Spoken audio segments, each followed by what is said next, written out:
नमस्कार, मी आशिष घुमे आणि आपण बघताय सह्याद्रीचा राखणदार। आज आपण आलेलो आहोत वरोरा शहरामध्ये आणि आपली भेट झालेली आहे मनीषजी जेठानी यांच्यासोबत, जे युवा सेनाचे माजी जिल्हा प्रमुख आहेत आणि त्यासोबतच ते गोंदिया जिल्ह्याचे संपर्क प्रमुख आहेत। काल त्यांनी फेसबुकवर लाईव्ह येऊन काही मुद्दे उपस्थित केले आणि त्या मुद्द्यांची चर्चा आज दिवसभर चांगली जोरदार चर्चा सुरू आहे। त्या संदर्भात आज आपल्याशी चर्चा करायची होती। काय नेमकं ते मुद्दे होते आणि काय नेमका विषय होता त्याबद्दल सांग। नमस्कार, धन्यवाद। सह्याद्रीचा राखणदार यांनी या फेसबुक लाईव्हची दखल घेतली। खऱ्या अर्थानं छोटे छोटे मुद्दे होते जे स्थानिक लेवलवरचे होते, जे आज सर्वसामान्य माणसाच्या प्रत्येक मतदाराच्या ते मनातले मुद्दे होते। विषय काय, आज आपण एक विधानसभा लढतो ना की ग्रामपंचायत आणि नगरपालिका। आज विधानसभेचा 3 लाख लोकांचा प्रतिनिधित्व करणारा माणूस आपल्याला निवडायचा आहे। या 3 लाख लोक मतदान करणार आहे। या 3 लाख लोकांच्या मनात काय प्रश्न आहे, त्यांना कुठल्या समस्यांना सामोरं जावं लागतं, या विषयावर आपण काय करणार आहोत, हे सर्व विषय कुठेतरी बाजूला ठेवून एक सामाजिक विषय म्हणा, जाती धर्माचा विषय म्हणा किंवा एखाद्या व्यक्तीवर व्यक्तिगत टीका म्हणा, या सर्व याच्यावरच ते निवडणूक लढण्याचा प्रयत्न मला तरी वाटतं या उमेदवारांकडनं होतो। माझी एक मनापासून एक मतदार म्हणून एक इच्छा होती की तुम्ही स्थानिक मुद्द्यांवरती निवडणूक लढायला पाहिजे। एक उदाहरण मी दिलं होतं की एक उपजिल्हा रुग्णालय जवळपास ते 12 ते 13 वर्ष झाले आज आपला उपजिल्हा रुग्णालय झालं, ग्रामीण रुग्णालयापासून उपजिल्हा झाला। आजही जर उपजिल्हा रुग्णालय 13 वर्ष होऊन सुद्धा आणि जिल्ह्यात एवढे मोठे मोठे नेते असताना सुद्धा जर आजही या भागातनं ग्रामीण भागातनं पेशंट पीएचसी वरून वऱ्याला येते, वऱ्यावरून आल्याबरोबर ते पेशंटला तपासणी नंतर होते, त्याच्यानंतर आधीच लिहून राहते ते रेफर टू चंद्रपूर। मी हे म्हणत नाहीये की त्या कर्मचाऱ्यांची चूक आहे, त्या ठिकाणी जे साधन सुविधा मशीन्स वगैरे अवेलेबल पाहिजे, ते मशीन्स उपलब्ध नाही झाले म्हणून त्यांना नाईलाज असतो चंद्रपूरला पाठवायला। आता जर उपजिल्हा रुग्णालयाची जर ही परिस्थिती असेल तर सामान्य रुग्णालय भद्रावती किंवा हे ग्रामीण पीएचसी ची परिस्थिती काय असेल।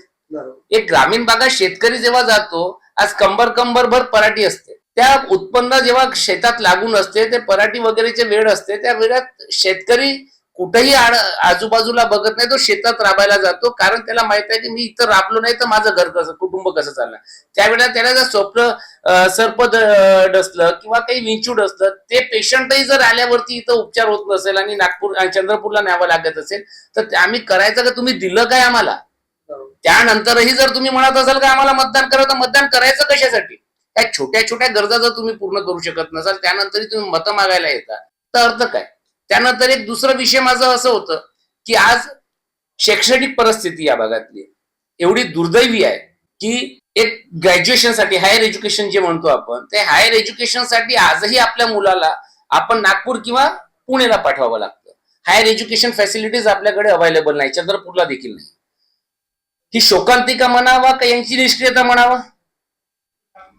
आज नागपूर आणि पुणेला देखील आमदारांना 3 लाख लोकांनीच निवडून दिलं, त्या ठिकाणी ते सुविधा उपलब्ध झाल्या, आपल्या जिल्ह्यात का होत नाहीये। आज विचार करा त्या माऊलीबद्दल, जो आपला एक 9 महिने ज्या पोटात आपण ती आपल्या बाळाला जन्म देण्यासाठी 9 महिने कुशीत ठेवते, त्यानंतर तो 17-18 वर्षाचा झाल्यानंतर तिला ते पुणेला आणि मुंबईला पाठवावं लागते, नागपूरला पाठवावं लागते। ते जोपर्यंत त्याचं शिक्षण पूर्ण होत नाही, ग्रॅज्युएशन पूर्ण करून तो वरळीला परत येतो, तोपर्यंत ते सुखानं झोपत असेल का होती माऊली, तो बाप सुखानं झोपत असेल का। आणि प्रत्येकाला शक्य आहे का ग्रामीण भागातल्या लोकांना की पुणे आणि नागपूरला शिकवायला पाठवले। आज शेतकऱ्याचे खाचे वांदे आहे। ह्या परिस्थितीवर खऱ्या अर्थाने निवडणूक व्हायला पाहिजे की हे हायर एज्युकेशन आपल्या क्षेत्रात का नाही। दुसरा विषय शेतकरी, आज आपल्या जिल्ह्यातले पालकमंत्री जेव्हा त्यांच्या समोर मुंबईला वगैरे बाईट देण्यासाठी 10-20 कॅमेरा लागले की शेतकऱ्यांसाठी, ते असो की विरोधी पक्षनेता सुधीर विजयबाबू वडेट्टीवार असो, 10-20 माईक लागले की असे शेतकरी बद्दल आपुलकी दाखवते जसं की यांच्यापेक्षा मोठं कैवारीच नाहीये। पण काय परिस्थिती आपल्या भागातल्या शेतकऱ्यांची, एकही प्रकल्प शेतमालावरती एकही प्रकल्प आहे का आपल्या भागात। दिलं का या लोकांनी, मरायची वाट पाहते, मेल्याबरोबर आत्महत्या केली एखाद्या माझ्या शेतकऱ्याने, त्याला 5 लाख रुपये, म्हणजे तुम्ही का आमच्या मराठी वाट पाहताय का। भाऊ, हे झालं आपल्या वरिष्ठ जिल्ह्याच्या नेतृत्वाबद्दलचा विषय, पण आपले जे स्थानिक लोकप्रतिनिधी आहेत त्यांचे कुठेतरी याच्यामध्ये सर्वांवर लागू होते। मी 288 आमदारांबद्दल बोलतोय, मी माझ्या जिल्ह्याच्या संपूर्ण आमदारांबद्दल बोलतोय की ही शोकांतिका म्हणायची का आम्ही। हा माझा प्रश्न प्रत्येक लोकप्रतिनिधीला आहे की तुम्ही आज निवडणुका लागल्या आहेत, निवडणुका लागल्या, 343 बूथ आहेत. मला तरी वाटते का 250-300 बूथवर सहज हे लोक आज पोहोचून जाते. 5-50 बूथ असे असेल या ठिकाणी पोहोचत नाही. हे 343 मध्ये 250-300 बूथावर आज सहज पोहोचतात 15-20 दिवसात. 5 वर्षात कधी दिसले का तुम्हाला? दुसरा एक विषय होता भाऊ की आज जे एक चित्र निर्माण केलं जाते की विकास खूप झालेला आहे, म्हणजे आपण एखाद्याला कोणाला टार्गेट करत नाही हो, पण एक चित्र निर्माण होतंय की खूप मोठे अमाऊंट या क्षेत्रासाठी आली आणि ते खूप मोठा विकास झाला. पण आजही ग्रामीण भागाची परिस्थिती आम्ही सगळेजण बघतोय की आपण एखादी विषयचा समजा माडेळी सर्कल मधला विषय घेतला, युवती वागण्याकडे जाणारा रस्ता जर बघितला, तुम्ही आत्ताच विषय केला माय माऊली बद्दल बोलले की जे गरोदर मातेचा विषय बोलले, तर आज अशी कंडिशन आहे की त्या रस्त्याने जर गरोदर माता आणायची की नाही आणायची हाही प्रश्न खूप मोठा आहे आणि अनेक अपघात झालेले आहेत. त्याबद्दल आपलं काय मत? माझं एकच म्हणणं आहे की गटर मीटर वॉटर आणि रस्ते या गोष्टींवरच जर निवडणुका होत असेल, आपण काही ग्रामपंचायत सदस्य किंवा जिल्हा परिषद सदस्य निवडून देत नाही. मला माझा आमदार निवडायचा आहे. मी आमदारासाठी मतदान मागतोय. जे विकास झालं असेल तर ते कागदावरती झालेलं आहे.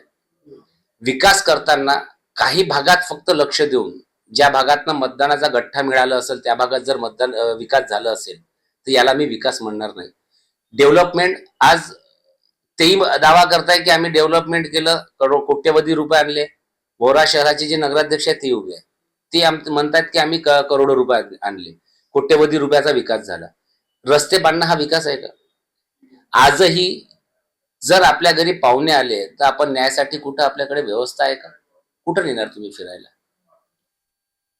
एक जागा उपलब्ध करू देऊ शकतो. रस्ते म्हणजे विकास जरी नसला, पण कसे आहे की रस्त्यामुळे बऱ्याच गोष्टीशी जुळलेला आहे. आता हा कनेक्टिव्हिटी जुळलेली असते. आज तुम्हाला मी आत्ताच सांगितलं की एखादी जर पेशंट असेल आणि तो जर इथून ग्रामीण भागातून वर्ध्यापर्यंत आणायचा असेल तर खूप मोठी तारेवरची कसरत करावी लागते त्या रस्त्याने. साधा माणूस जरी गेला त्याला जो त्रास होतो तो आपण विचार करू शकतो की एखाद्या रुग्णाला किती त्रास होत असेल. तर मग हा विषय तर विकास जरी नसला पण हा मूलभूत सुविधेमध्ये खऱ्या अर्थानं दोनदा मी काम सुरू झालेलं बघितलं. त्या भागात काम होतं आणि 15-20 दिवसात काही ठेकेदार कंत्राटदार आपल्या भागातले असे आहेत की ज्यांना काम दिलं तर गॅरंटी राहते की 3 महिन्यात ते रस्ते फुटतील, नाही फुटले तर डबल पैसे वापस. हे ते चॅलेंज स्वीकारू शकते असे आपल्याकडे कंत्राटदार भरलेले आहे. खऱ्या अर्थात त्यांच्यावरही कारवाई व्हायला पाहिजे. आणि डेव्हलपमेंट झालं असेल ते जर शासकीय कागद सादर करताय, मी ते बघितलं शासकीय कागद, त्यांनी जर त्यांची इच्छाशक्ती खरंच होती की आम्हाला डेव्हलपमेंट करायचं आणि आम्ही विकास केलाय तर त्या कामाची पाहणी त्यानंतर त्यांच्याकडनं झाली का, हे देखील तेवढं महत्वाचं आहे. म्हणजे अर्धे इकडं अर्धे तिकडं बाकी सर्व माझ्या मागे आहे, ही पद्धत मला तरी योग्य वाटत नाहीये. काम करत असताना जर मी लोकप्रतिनिधी आहे किंवा मी एक पदावरती आहे तर माझं कर्तव्य आहे की मी या कामासाठी जर निधी आणलाय किंवा ह्या कामाचं मी जर काम दिलेलं आहे तर ते काम झाल्यानंतर 3 महिन्यांना 2 महिन्यांना जर मी जात आहे तर ते भागातली पाहणी करणं, ते काम व्यवस्थित केलं आहे की नाही, त्या इंजिनियरला बोलवणं, कंत्राटदाराला बोलवणं हे आपलं देखील कर्तव्य आहे. ते कर्तव्य मला कुठंतरी वाटतं ते पूर्ण झालेलं नाही. आता आपण बोलता बोलता म्हटलं की या ठिकाणी रस्ते म्हणजे विकास नाही आहे. मग विकासाची परिभाषा काय आहे? तुमच्या मतानुसार विकासाची परिभाषा काय? साधन सुविधा असतात ना, हे पुरवणं प्रत्येक सभागृहाचं काम आहे. उदाहरणार्थ शहरी भागात म्हटलं तर नगरपालिका असते, ग्रामीण भागात ग्रामपंचायत असते, त्यानंतर पंचायत समिती असते, जिल्हा परिषद असते. प्रत्येक काम हा आमदार खासदार करू शकत नाही, हे तेवढं सत्य आहे. मात्र जे महाराष्ट्र शासनाच्या स्तरावरचे मुद्दे आहेत ते आमदार करेल, जे केंद्राच्या संदर्भातील मुद्दे आहेत ते खासदार करेल. पण जिल्हा परिषद वाल्याचंही तेवढीच जबाबदारी. आज 6 वर्ष झाले, जवळजवळ 3 वर्ष झाले आपल्याकडे जिल्हा परिषद सदस्य नाही, पंचायत समिती सदस्य नाही, नगरपालिका नाहीये. 3 वर्ष होत आहे, या डिसेंबरला 3 वर्ष पूर्ण होणार आहे. या 3 वर्ष लोकप्रतिनिधी नाहीये, त्याचं देखील भुर्दंड जनतेला सहन करावं लागत आहे. त्याची सर्वांची जबाबदारी ही स्थानिक आमदारावरती असते की त्यांना माहित आहे की आज आपल्याकडे एकही लोकप्रतिनिधी नाही. 6 महिने झाले आमदारही नाही आहे आपल्याकडे. वर्ध्याची तेच आहे ना, म्हणजे पूर्वी तेच झालं की 6 महिन्यापूर्वीच राजीनामा द्यावा लागला आणि आमदारकीचे खासदार झाले. आता तीच परिस्थिती झाली, आमदारकीचे खासदार झाले. वर्ध्याला 5 वर्ष आमदार मिळेल की नाही मिळेल. आणि महत्वाचा विषय आहे की खूप चर्चा करायला तर खूप विषय आहे. तुमच्या मतानुसार आमदार कसा असावा? आमदार लोकसेवक असावा, ज्याला आमदाराला आपण भाऊ, साहेब, दादा कदाचित ते पदावरती गेल्यानंतर म्हणावं लागते, पण एक मनापासून भाऊ म्हणायची इच्छा व्हायला पाहिजे, मनापासून दादा म्हणायची इच्छा झाली पाहिजे, आणि ज्येष्ठ दिसल्यावरती त्याचा सन्मान असायला पाहिजे, आणि विकास कामं करताना दूरदृष्टिकोन असायला पाहिजे. ज्या गोष्टी गटर मीटर वॉटर यावर आयुष्यभर निवडणुका चालणार आहे, हे कधीच संपणार नाही. आज तुमच्या घरासमोरचा रस्ता बनवला, 6 महिन्यानं माझ्याकडलं झालं का 6 महिन्यानंतर तुमचा रस्ता खराब होणारच आहे. म्हणजे हे आयुष्यभर न संपणारे काम आहे, लोकाभिमुख कामं. एक उदाहरण सांगतो की शहराला दूरदृष्टी कशी असायला पाहिजे काम करण्यासाठी, की भविष्यात येणारी अडचणीचा पहिलं कसं आपण सोल्युशन काढू शकतो. प्रवीणजी धनवलकर आहे बरोबर शहरात, त्यांनी आणि त्यांच्या टीम मध्ये मी सुद्धा एक सदस्य होतो, त्यांनी तलाव खोलीकरण केलं होतं. आठवते तुम्हाला? गांधी काहीतरी सामाजिक संघटना आहे त्याच्या माध्यमातून ती तलाव खोलीकरण मध्ये 2 वर्ष तलाव खोलीकरण झालं. त्याचा एकूण खर्च शासनाचा 4-4 लाख 2 वर्षाचा खर्च होता, ते डिझेलचं. त्याच्यात एसडीएम साहेबांनी भूमिका चांगली निभावली होती की कंपनीकडनं हायवा आणि मशीन्स उपलब्ध करून दिल्या होत्या. त्याच्यात 25 कोटी लिटर पाणी स्टोरेज आपल्या तलावात झालंय. 25 कोटी लिटर, ज्याच्यासाठी कोट्यवधी रुपये शासनाला खर्च करावा लागला. आज पाण्याची पातळी दिवसेंदिवस कमी होत चालली आहे.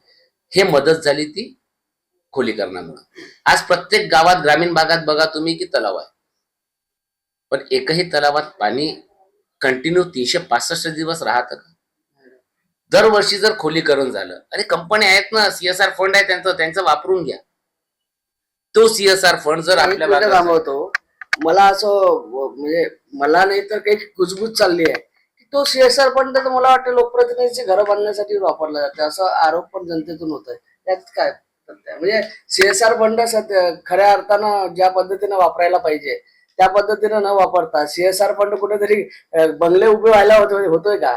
आता कसं आहे, जोपर्यंत काही पेटत नाही तोपर्यंत वास येत नाही.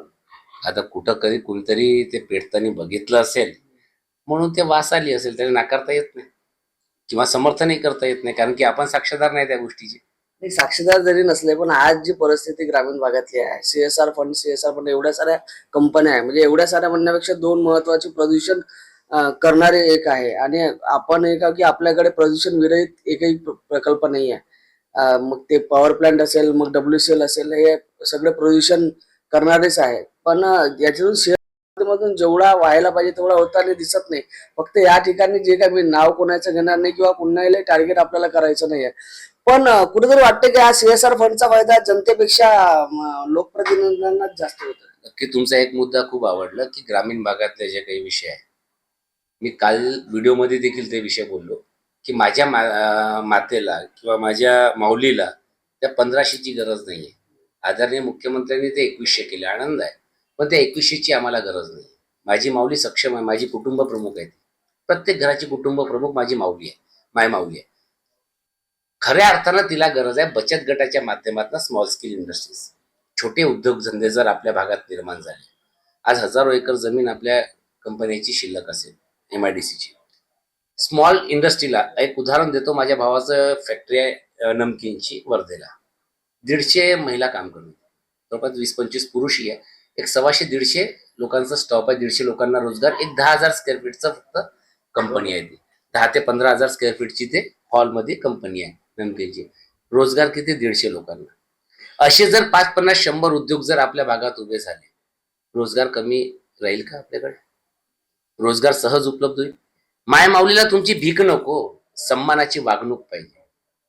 ती सक्षम आहे घर चालवायला. आजपर्यंत 1500 नव्हते तर तिनं चालवलंच ना घर. तिनं काही आपल्या पोरांना उपाशी ठेवलं का? मला तुम्हाला उपाशी ठेवलं का आपल्या मायने?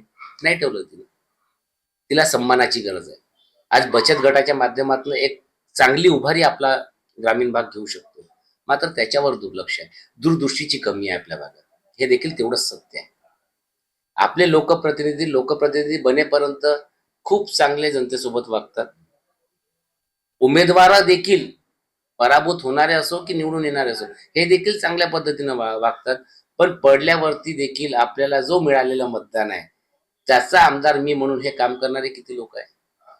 मग असे लोक आहेत, पण असे म्हणजे नाही आहे, पण असे काही लोक आहे ना जे पडल्यानंतरही 5 वर्ष काम करतात, पण मग पक्षश्रेष्ठी त्यांच्याकडे दुर्लक्ष करते.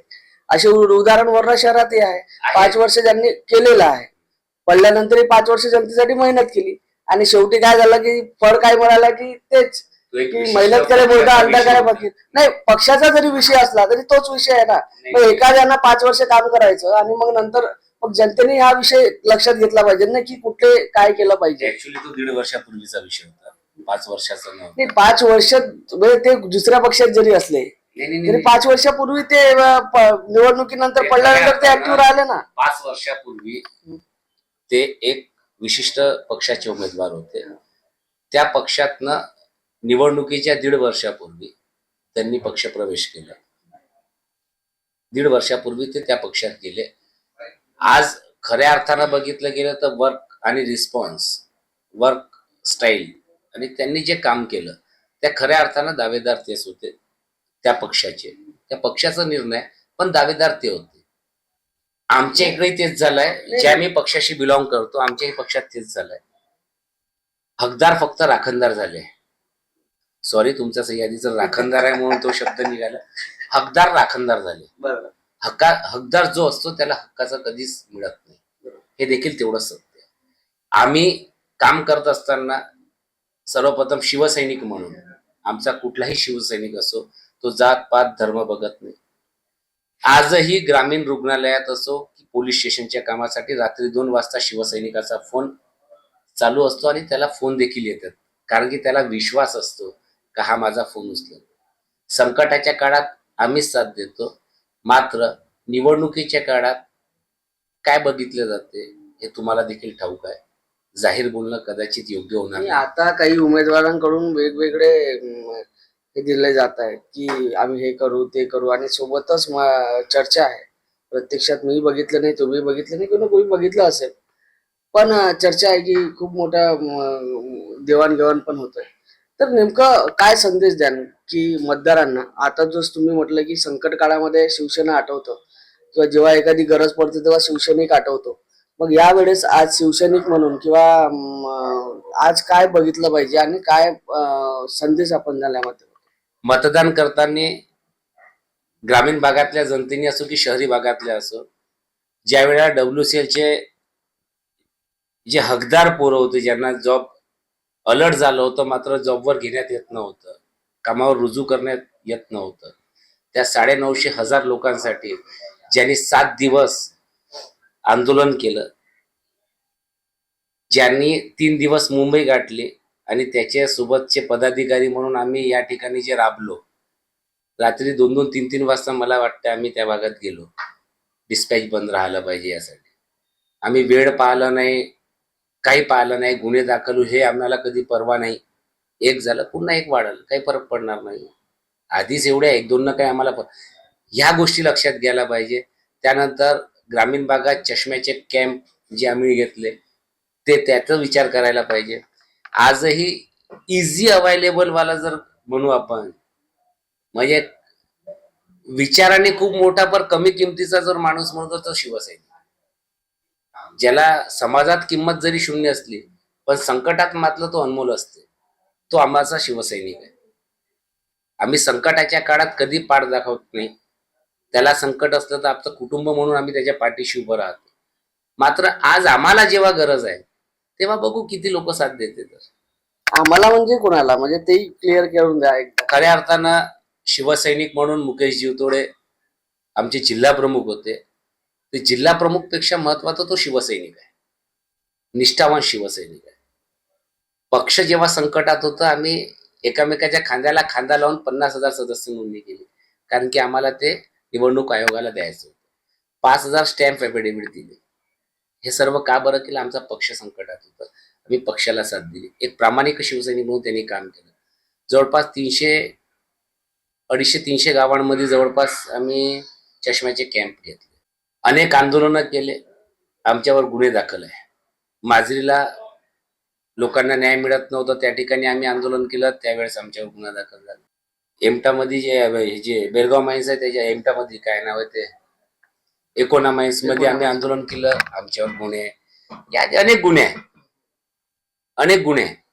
हे सर्व गुन्हे जेव्हा दाखल करताना आम्ही तो कुठल्या जातीचा आहे, कुठल्या धर्माचा आहे, किंवा आमच्याकडे जेव्हा कामाला कोणी येतं ते आम्ही कुठल्या पक्षाचा आहे, कुठल्या नेत्याच्या जवळचा आहे, आम्ही हे बघत नाही.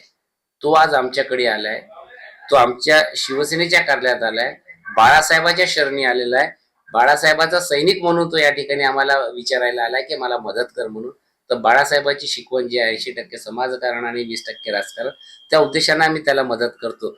मात्र जर आज सिम्बॉल काही कारणामुळे आम्हाला मिळालं नसलं वाटेघाटीमध्ये, शेवटी मी उद्धव साहेबांना दोष देणार नाही, कारण की मी एक शिवसैनिक आहे. साहेबांनी जे केलं त्यांना आम्ही काही क्रॉस करू शकत. मुकेश भाऊंचा पण एक व्हिडिओ व्हायरल होता, त्यात त्यांनी पण म्हटलेलं आहे की एकतर आम्ही लढणार आणि जिंकणार आहे, तर आमचा एक ब्रीद बनलेला आहे. आणि हे जे आमचा विजय आहे किंवा आम्ही 23 तारखेला जो विजय मिळवू, तो विजय आम्ही बाळासाहेबांच्या चरणी आणि उद्धव साहेबांच्या चरणी अर्पण करू. एकनिष्ठ आम्ही आज शिवसेनेसोबत होतो आणि उद्या या. तर त्याच पद्धतीने आपण जे बोलताय तर तेच विषय आहे. पण हा जो अन्याय झाला, हा असं वाटत नाही की अन्याय झाला म्हणून कुठेतरी, म्हणजे जरी दोषी जरी तुम्ही पक्षप्रमुखांना देणार नसाल तरी पण हा एक प्रकारे अन्याय वाटत नाही का? खऱ्या अर्थानं जे फीडबॅक केलं या भागातनं, काही पक्षात हा शिवसेनेचा म्हणे कलंक लागलेला आहे म्हणायला हरकत नाहीये. ते एकदा पुसल्या गेलं. दिवंगत खासदार बाळूभाऊ धानोरकर यांच्या रूपाने ते जिल्हा प्रमुख होते. त्यावेळेला त्यांनी ह्या कटकारस्थानवाल्यांना दूरच ठेवलं होतं. त्यावेळेला ते आमदार म्हणून शिवसेनेचा पहिला आमदार या विधानसभा मतदारसंघात निवडून आला. शिवसेनेचा बालेकिल्ला जरी हा भाग असला, जेव्हा जेव्हा शिवसेनेचा हक्काचा आमदार या भागात मिळण्याची वेळ येते, त्यावेळेला काही दलाला पोचलेले असते, जे पक्ष संपवण्यासाठी कटकारस्थान असतात आणि ते शिवसेनेतच राहतात. त्याचे ते धंदे आहे. त्यांनी ते विडा उचललेला आहे की शिवसेनेचा हक्काचा आमदार या भागातनं आम्हाला निवडून येऊ द्यायचं नाही. ते कुणाची सुपारी घेऊन जन्माला आले ते कळत नाही. पण हे उद्धव साहेबांना, आदरणीय उद्धव साहेबांना या गोष्टीची कल्पना कदाचित ते पोहोचवण्यात आम्ही कमी पडलो असेल. त्यासाठी आम्हीच क्षमा मागतो साहेबाला की साहेब आम्ही तुमच्या समोर हे मांडायला कमी पडलो. हे जे फीडबॅक जायला पाहिजे होतं ते फीडबॅक चुकीच्या पद्धतीनं गेलं त्या भागात, की नाही बा आपल्याला नाही, असं करू तसं करू, हे करू ते करू. काही न्यूजही चालल्या की एबी फॉर्म आलं होतं गेलं. ह्या ज्या गोष्टी घडतात ते घडण्याचं कारण एकच का शिवसेना संपवण्याचा विळा उचललेला. आणि कुठलेही असो, मूळ जर तुमचं दुसऱ्या घराचं असेल तर तुम्ही कुड म्हणून या घरात वागू शकत नाही. तुम्हाला मुळाप्रमाणेच तुमची नीती राहणार आहे. त्यांची मूळ ते कुठल्या पक्षाचं आहे ते तुम्हाला ठाऊक आहे. आज कुड जरी याला मानत असेल तर कुड मॅच होत नाही. मूळ आणि कुड त्याचं वेगळंच आहे. म्हणून हे शिवसेना संपवण्याचा त्यांनी विळा उचललेला आहे. आणि ते एक शिवसैनिक म्हणून आम्ही पूर्ण होऊ देणार नाही म्हणजे नाही. या भागात शिवसैनिकच आमदार होईल आणि शिवसेनेचाच आमदार होईल. शिवसैनिकांना काय आव्हान करा? प्रत्येक शिवसैनिकाला एवढंच म्हणायचं आहे की आज तुम्ही बोलल्याप्रमाणे मला कल्पना नाहीये. एक आम्ही जेव्हा बाईट घेतली त्यावेळेस तुमच्याकडे तिसरा डोळा आहे. तुम्ही पत्रकार आहात. तुम्ही बोलल्याप्रमाणे की जे पॉकेट्स सुरू आहे, नाही म्हणजे एक चर्चा आहे गावामध्ये त्याबद्दल एकच सांगायचं, 10, 20, 25, 30, 50, 100, 1 लाख जे काही येईल एकदा येणार आहे. 5 वर्ष आरशात चेहरा पाहून एकदा विचार कराल की मी माझ्या पक्षाला, मी माझ्या नेत्याला, मी माझ्या पदाधिकाऱ्याला, मी माझ्या महत्वाचं म्हणजे त्या शिवसैनिकाला कुठंतरी त्याच्यासोबत धोका करताय. जो माणूस अर्ध्या रात्री तुमचा फोन उचलू शकते, जो माणूस तुमच्यासाठी धावू शकते, रक्त नाही तर रक्त मिळवून देऊ शकते, दवाखान्यातले प्रॉब्लेम्स आहे फोन करू शकते, तुम्ही त्याच्या घरी जाऊन म्हणू शकता भाऊ आहे का, या माणसाला निवडून द्या. एका शिवसैनिकाच्या पाठीच्या. मी तर म्हणतो ना, यश अपयश आपल्या हातात नाही आहे, ते जनतेच्या हातात आहे. 3 लाख लोक मतदान करणार आहे. 3 लाख लोक ठरवणार की त्यांचा आमदार कोण. पण एक विचार करा की त्या 3 लाखातनं एक मतदान माझं असावं, माझ्या कुटुंबाचं असावं. एक समाधान असलं पाहिजे. हारला तरी माझा हारला, जिंकला तरी माझा जिंकला. हारलं तरी मी त्याच्यासोबत आहे आणि जिंकला तरी मी त्याच्यासोबत आहे. या गोष्टीचा प्रामुख्याने सर्वांनी विचार करायला पाहिजे. आणि प्रत्येक शिवसैनिकांनी 50 मताचाही जर विडा उचलला तर बहुमत किती हे तुम्ही बघून घ्या. तर हे होते मनीषजी जेठानी, ज्यांनी अतिशय अशी हितगुज आपण त्यांच्यासोबत केली. अनेक मुद्दे त्यांनी उपस्थित केले, काही प्रश्नही आपण त्यांना विचारले आणि त्या प्रश्नांची उत्तरे पण त्यांनी दिली. तर त्यांच्या मतानुसार जे त्यांनी मुद्दे उपस्थित केले, काही आव्हान केलेत, असेच आपण नवनवीन लोकांना भेटणार आहोत, जाणून घेणार आहोत त्यांच्या प्रतिक्रिया आणि त्यांनी मतदारांना केलेलं आव्हान. धन्यवाद.